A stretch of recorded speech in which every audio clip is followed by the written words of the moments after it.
I kept waking up tired, going to bed guilty, and calling it productivity until I broke the cycle. Today, I'm going to talk about how I escaped the routine that left me drained and feeling like a zombie.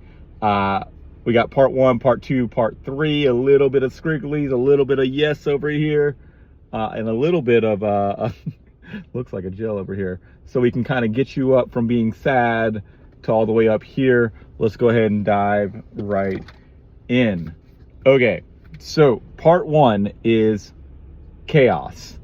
I can be a good worker, dad, and husband all the time.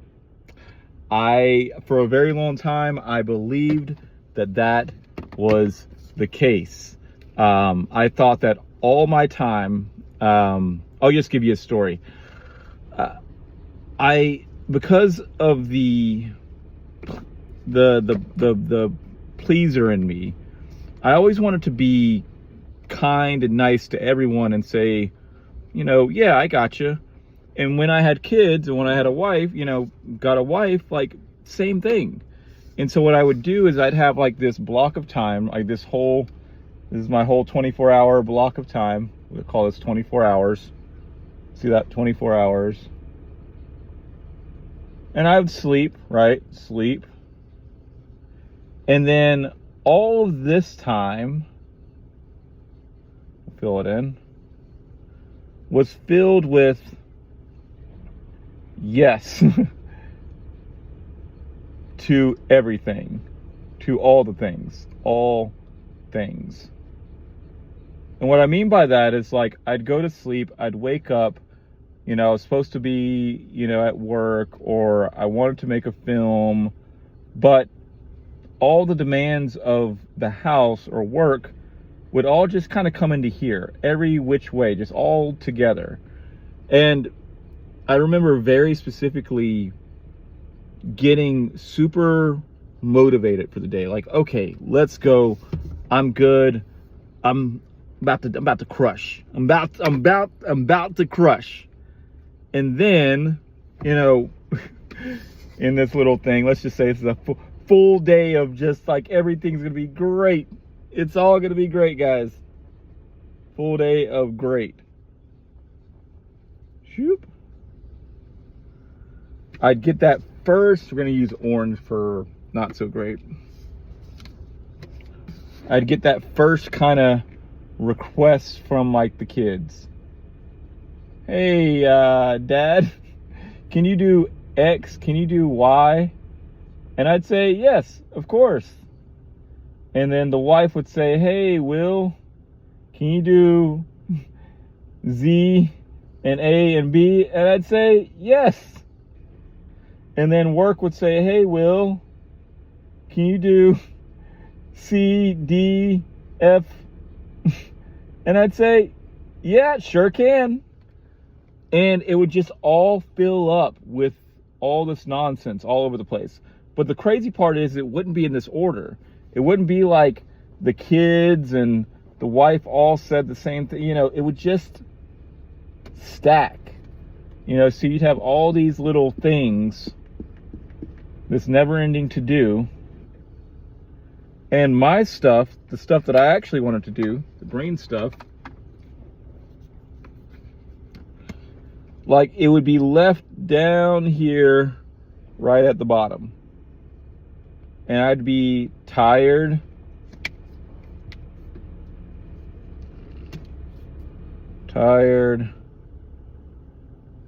exhausted,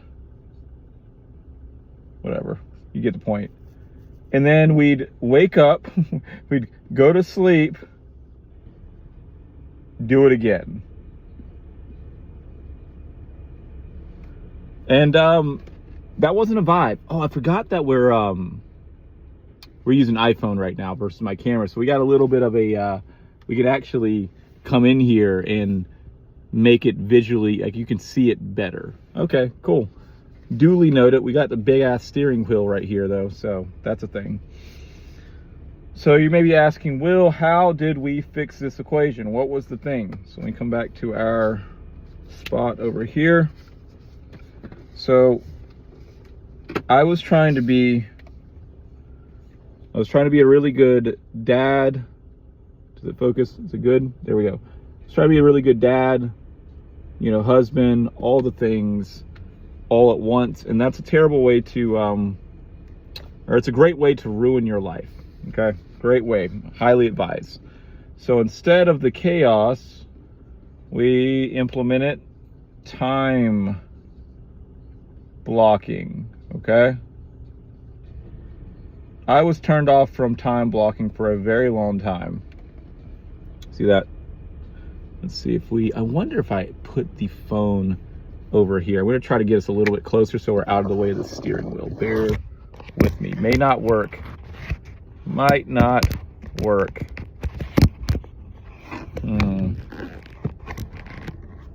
Let's see. Maybe if I put us up here. That's not too bad, right? So we're out of the way of the steering wheel. You guys can see us a little bit better, right? Might have to sit up a little bit. Yeah, that's a little bit better, right? Maybe not. That blocks there. All right. I think this is our best bet right here. You get a little bit. We got a little bit of steering wheel. If I kind of come over here, I'm not right-handed though. That's the problem. Anyways, so time blocking.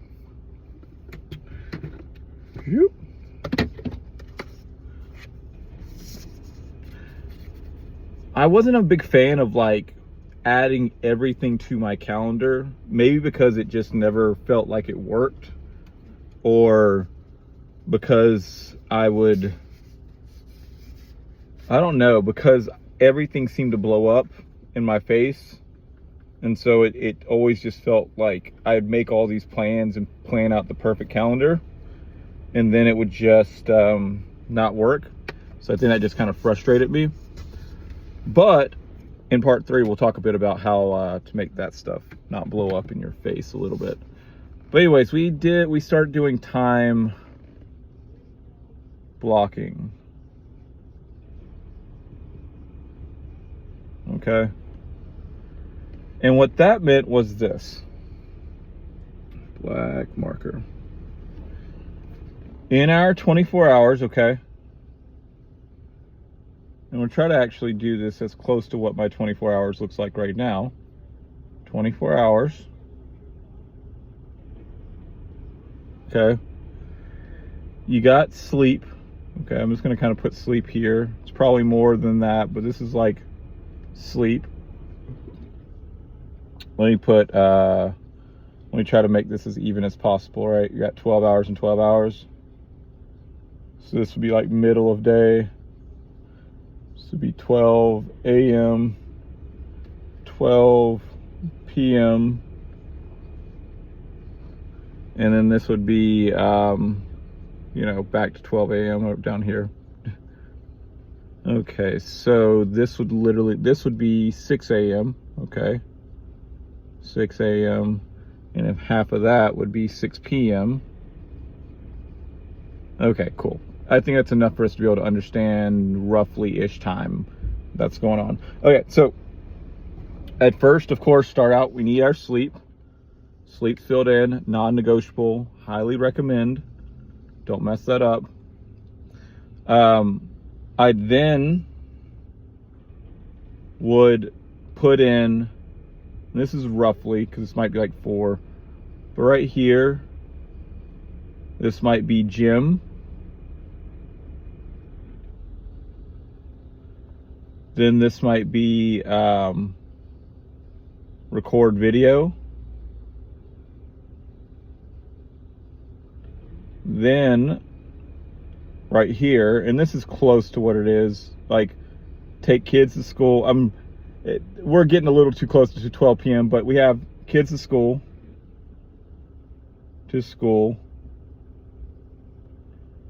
And then we have like a double block here.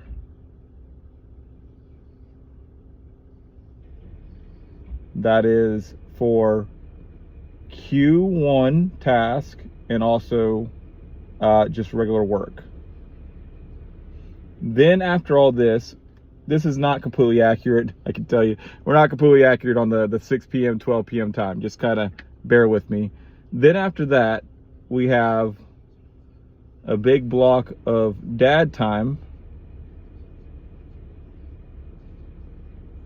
We go out and do more work. And then we have date time.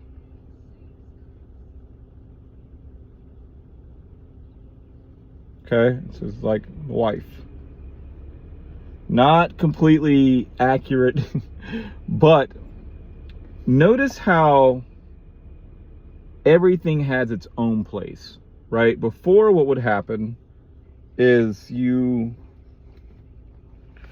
at any given point in time in all of this, all these little mini emergencies, voices, people, all this stuff wanted to try to come in to all of this.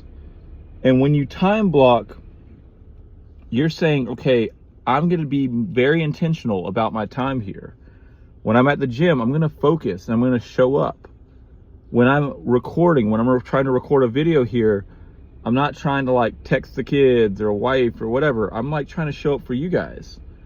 When I'm working, like doing this delivery stuff or whatever, or like doing the business stuff or however that works, like also a lot of times business is up here, a little bit of business up here, but I'm trying to be in the mood or in the groove and in the zone.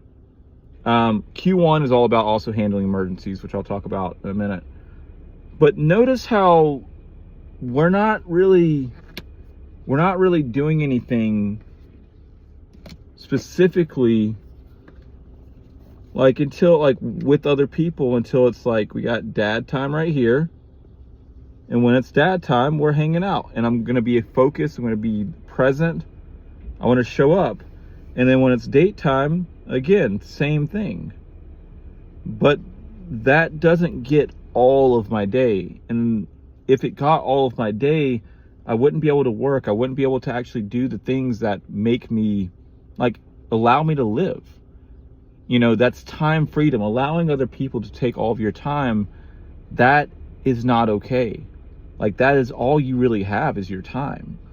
And so what's amazing is, like, when you're not so distracted by all these different incoming requests, or you figure out a system to just block it, when you do show up for those people, like at work or your wife or the kids, you can be a lot more present, a lot more intentional. And I think that's worth like a 3x or a 5x or even a 10x on that time. So time blocking, highly recommend. Okay, now coming back to the premise of how I escaped the routine that left me drained, right? So we journeyed on and we fixed chaos. We got through the chaos. On to the yes, part 2. All right, part 2. Thanks for bearing with like we're trying to figure out the best kind of vibes here so that you can see me and I can also use my phone, because I do actually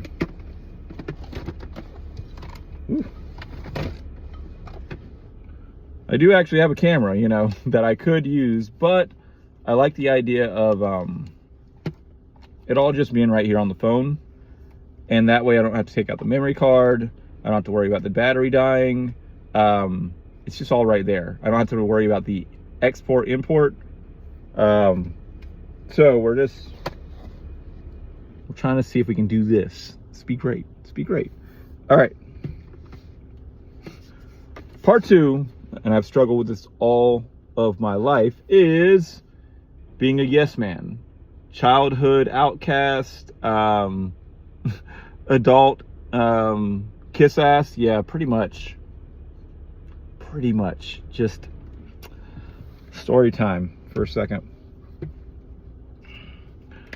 As a kid, I felt as though I was a nerd. I felt as though I didn't fit in. Like when the kids were playing sports, I was doing art. When the bros were going to the gym, I was in the library, or on the computer.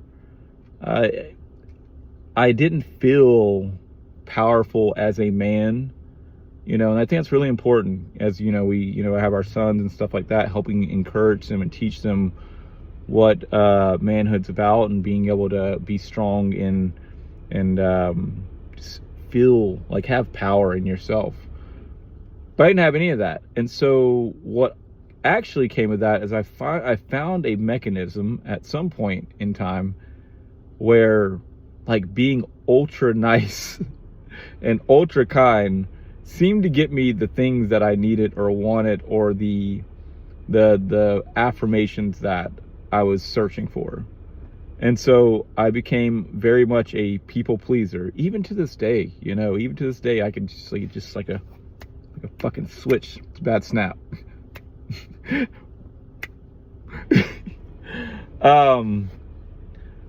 And the problem is people pleasers, or yes men, or yes women, or whatever.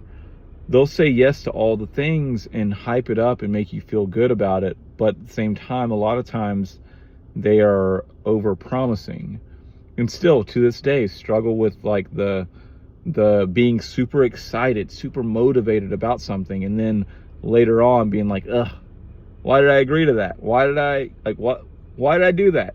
Like, come on, Will. Fucking Will. Why? To this day.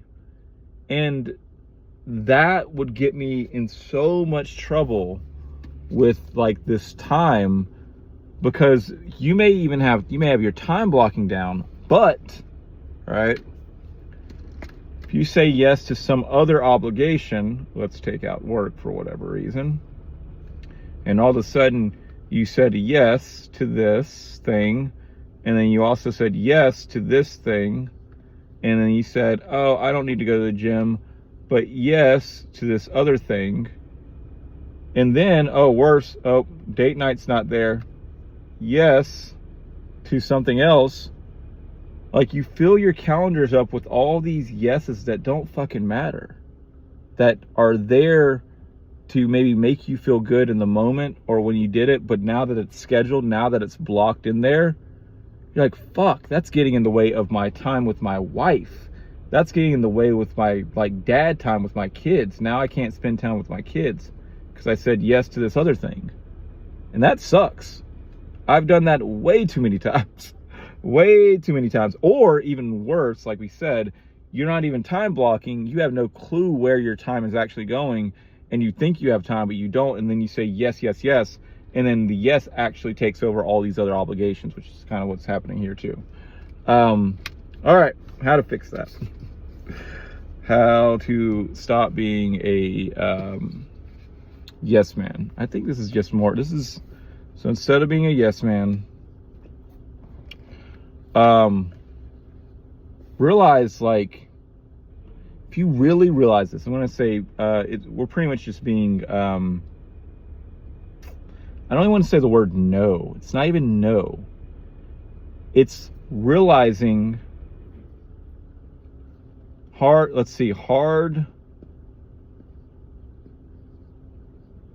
things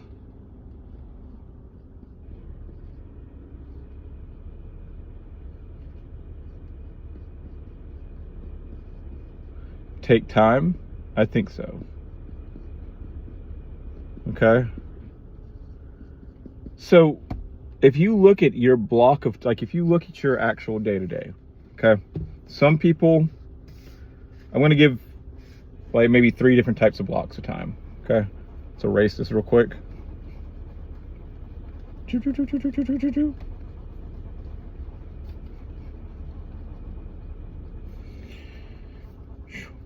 All right, so I think this is maybe most people, okay? Most people either fall into one of these categories, so I think this will help. All right, so you got your 8-hour a day, you got your 8-hour work, 8-hour work. You have your 10-hour work. And you have your 12-hour work, okay? Depending on the crazies out there, working 12 hours, or the, Usually we're working about 8 to 12 hours. This is our 24 hours that we're going to look at, right? So you got sleep. So sleep's part of this. So you got sleep, and let's give it a good 6 hours of sleep. Everyone across the board is getting 6 hours of sleep, okay? You may need more or less, but 6 hours of sleep. Okay, now you're down to 18 hours, okay? 6 hours sleep. Now, if we take the work that you have to do, work is just part of life. We just say work. These are all going to look the same, like the same looking block. But you got 8 hours. Okay. So now, let's see, what is that? 10 hours. So you have 10 hours to play with. So we'll put 10 hours down here to play with. So the people that are doing 10-hour shifts, you have, make sure my math's right? 16 for 8 hours. Yeah, that's right. So you have 8 hours to play. So this is work. You're doing 10 hours of work. And then you're doing 12 hours of work in this side. 12 work. And you only got 6 hours, okay? So with that being said, within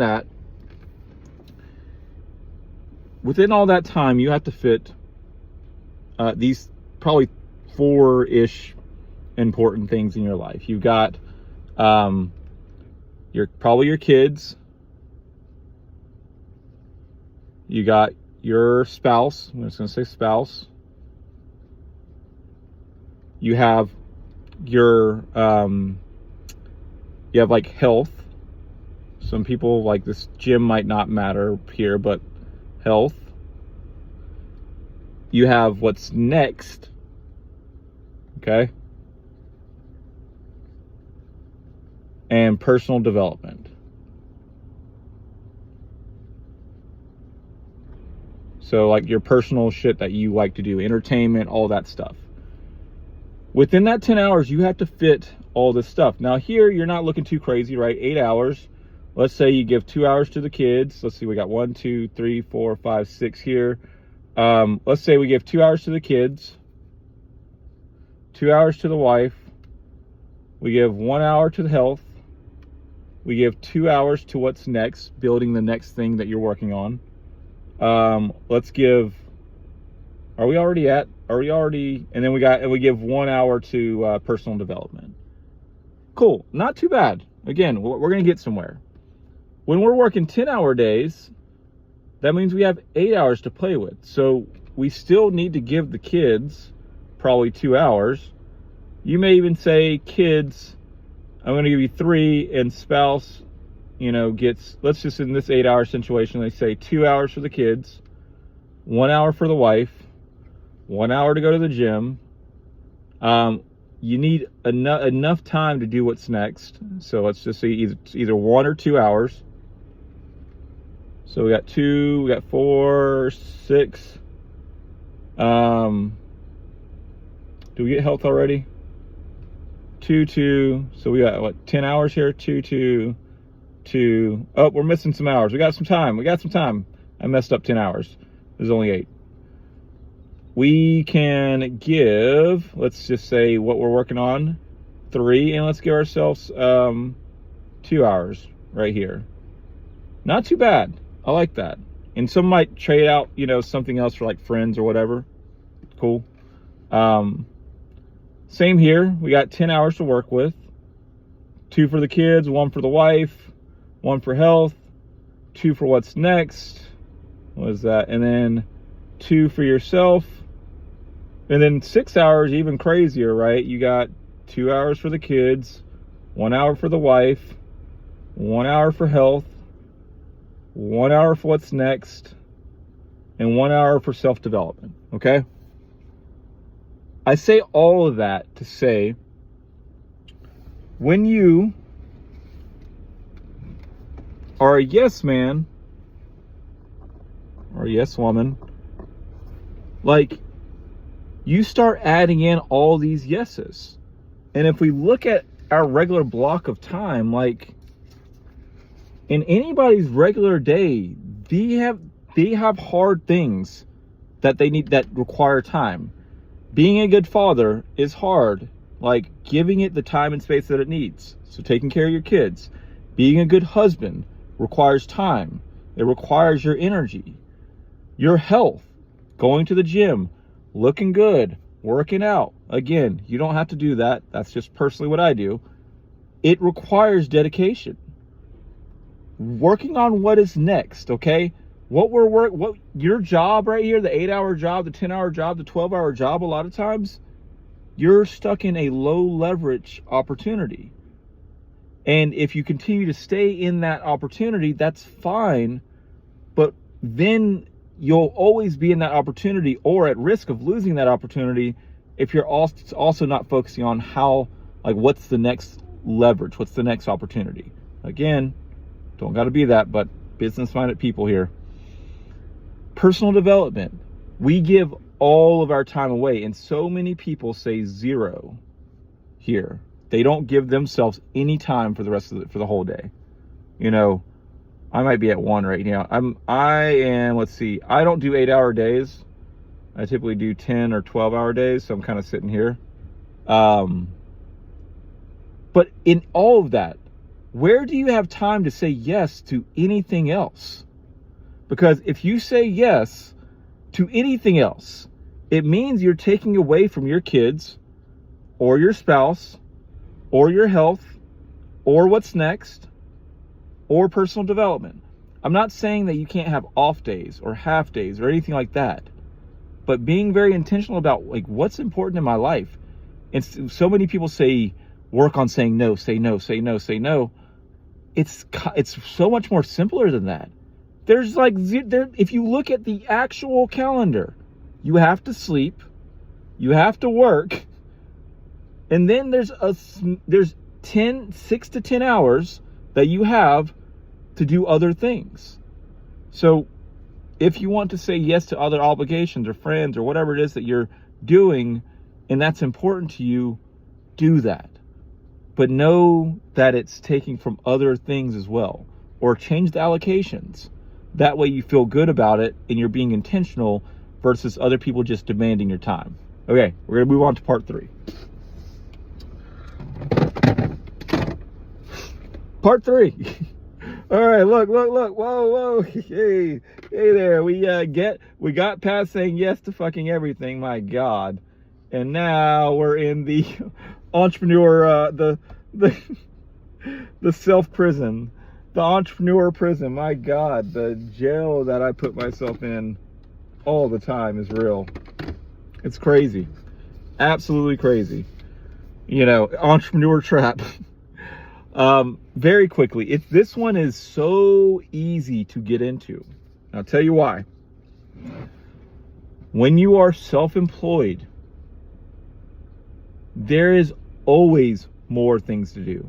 There's always a growing list of skills that you need to acquire to level up.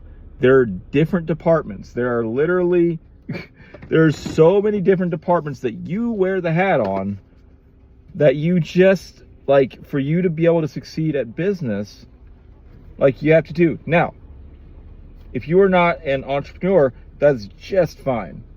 I highly recommend not doing it. It's a chill lifestyle. Like, do it for a year and then come back to corporate world and be like, you know what? This corporate world shit, it's a vibe. It's a fucking vibe.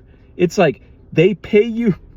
They say, hey, here goes a schedule. They say, hey, can you just work 8 hours a day? I promise I'll give you lunch, break. I'll give you, 401k. I'll give you health benefits. I'll give you holidays. I'll pay you. I will pay you regularly. On time. I'll do it on time too. And oh, by the way, all I really need you to do is like 3 things. Well, oh, and be a team player. Be a team player. Bro, This is winning. You get this thing right here, working 8 hours a day, a lunch break, you get a little 401k action, a little health benefits, you get paid on time. You get paid on time. This is what called being employed is. Employed. The top of the, employed, if I can spell that shit. This shit's actually the top of the food chain. I'm gonna tell you why. This shit's legit. It's legit. This shit's legit. Let me tell you what it is to be an entrepreneur, to be a businessman, a businesswoman. Keep this in mind. We're gonna erase this.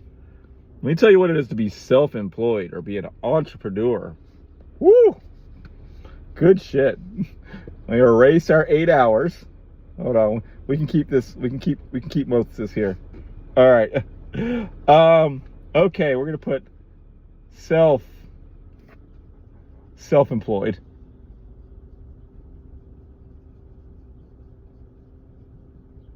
Okay, where's our red at? Where's this?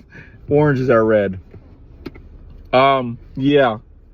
Lunch. Yeah, lunch. Yeah, no, not that. 401k, no. Health benefits, no. Holidays. Getting paid to take a day off, yeah, no. Getting paid regularly. It's up and down. It could be up and down. We can give it a little bit of whatever. On time, most times when you're actually running a business, like, we're not talking about specifically like, this is kind of like the gig work situation, but worse if you're actually building your own business, because you're chasing client payments. You're not getting paid on time. Like, you're trying to get paid on time. Then not only that, remember how we said the amount of hours you had to work? Too easy, 12 plus. Usually like something like 16 hours, because you have to do all of the other fucking jobs that are required. And you don't get paid for any of that extra work at all. You just do it.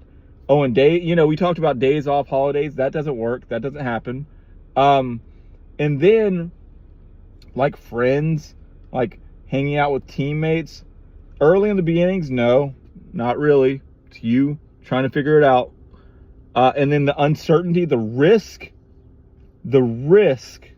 that is running a business of failing, it's so high. So like, yeah, be an owner. Like, everyone's like, be an owner. Like, I get it. Me too. I'm addicted to this fucking trap. I told you, it's an entrepreneur trap. This is the bottom of the food chain. Don't get me wrong. There is massive upside to being an entrepreneur, because you can, once you figure out how to do sales and marketing and fulfillment and all the things. Most don't make it though. So you got ultra risky, and then you got just the easy 8-hour, have time with your family, get paid regularly type shit. Just give it a thought. Just give it a thought. Employment is not that bad. It's not that bad. Anyways, coming back to the self-prison, bro, all of this is self-prison. It's like you rob yourself of all the good stuff, not getting paid on time, not having benefits, like a lot of times you're not scheduling yourself regular holidays. You feel overworked. You feel like everything's going to blow up in your face all the time. You're working 12 to 16 hour days. Like this right here, as we talked about, like the premise of this, how I escaped the routine that left me drained. This shit leaves you drained. This right here, like, entrepreneurship leaves you drained. And it's such a trap, because we think that trading our time for money, right, is the way to go. Like, we're like, okay, I'm going to trade all my time and then I'll make a lot of money. Okay.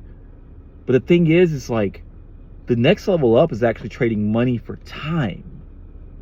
And the level up above that is trading money for money. That's like banks and shit. Like truly, on some real shit. The worst thing you can do to yourself, and it took me a long time to realize this, is to trade your time for money, okay?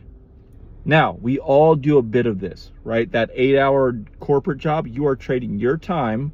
You're saying, I will show up for 8 hours, you give me money. And that's completely fine.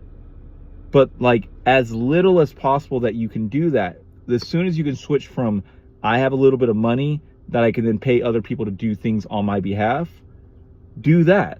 That's delegation. That's much better. That's what the owner is actually doing. They are paying you. They're saying, I'm going to give you money for your time. They have the leverage up. And the early stage entrepreneur is typically bootstrapping themselves. They have to work more time and more hours just on their regular job to then have a little bit of funds to just bootstrap this. And the only thing that they have at that time is they don't have clients that are paying them money. They have their time. So again, they're doubling up and trading their time for eventually, hopefully, money to build an asset. And that can leave you drained. I'm not saying you shouldn't pursue entrepreneurship. I'm not saying that business is the absolute worst thing. I love business. But being intentional about your time and what the sacrifice is, you may be like, you know what? I'm not willing to pay that sacrifice. And here's what's kind of cool about time freedom. Erase this. It's just about leverage. It's like, if you think about it, if you're working for, $20 an hour, or you're working for $40 an hour, or, you're working for $80 an hour, right? That means, like, this person, let's just call this 1x leverage. This other person has 2x leverage, and this other person has a 4x leverage. It means that this person has to work 4 hours to make $80. This person only works 1 hour to make for $80. Once you figure out like everything that I do in my time, I can leverage up that activity, then even though you may be spending 1 hour with the wife, but if you know how to 10x your leverage, it's like you're spending 10 hours with the wife on some real shit. You guys see that? So instead of thinking about, I don't have the time, we all have the same 24 hours, you block your time on non-negotiables. You're like, I'm a dad, and this is the time that I'm a dad, and this is the time that I'm a husband, and this is the time that I work. And then once you've blocked those times, that's the max amount that you're putting in there. Don't get me wrong, you can change it at any time. You then say, if I only have 1 hour of time with my wife today, what are the highest impact activities that I can do with her? So there's I talked about this before. S6E stands for impact, confidence you can pull it off, and ease. I'm gonna tell you some shit. Now, I'm gonna tell you some shit. You have two things that could be done here in that hour. You have Netflix. You have love letter. Love letter, you say? Now, if we go on a score of impact, right, for Netflix, impact, let's put it at like a 3. How big of a deal is that going to impact the wife? Maybe like a 3. confidence that, you know, it'll be a good time, let's call it like a 6. And then how easy is it? We'll call it a 10, right? Love letter, impact. How big of a deal is that to the wife? That's a 10. How confident am I that I can write a good love letter? I'm gonna put it at a 9. And how easy is it? It's the same amount of time. So I'm gonna put it as a 10. Now here's what's crazy. We multiply these together. So let's see if I can do this without losing my brain. 10 times 10 is 100. 100 times 9, that's a 900, okay? 3 times 10 is 30. Or actually, let's do 6 times 10 is 60. 60 times 3 is 180, okay? Here's the kicker. What you do is you take 900, divide it by 180, and I'm gonna round these numbers up to make this easier for my brain. We're gonna say it's 1,000, and we're gonna raise this score up to 200. 1,000 divided by 200, if we take out all the, you know, all the zeros or whatever, you literally have a 5x multiplier, leverage on love letter. Meaning that you spent 1 hour, but the leverage that you got with the love letter was 5 times more impactful. Like 5 times bigger of a deal than doing Netflix. And that is the crux of all this. You have limited time. Everyone has limited time. But then you figure out, how do I make that time? How do I leverage up that time? And looking at like the entrepreneur trap, the entrepreneur trap is like, you always, like, there's always more to do. But the thing is it's just leverage. It's like leverage. You know, time leverage is really the answer there. Okay? So, boom. We made it out of jail, and now we're super happy. We figured out how to get out of a chaotic schedule where everyone's demanding time of us always, or we're just reacting. We crossed that off, check. We learned how to maybe not be so much a yes man, woman, and be very intentional about our time. And then we learned a bit about time leverage, of how once you have the block of time, it's limited. How do we leverage up that time and make it super impactful? All right. If you guys enjoyed this, love this, appreciate you.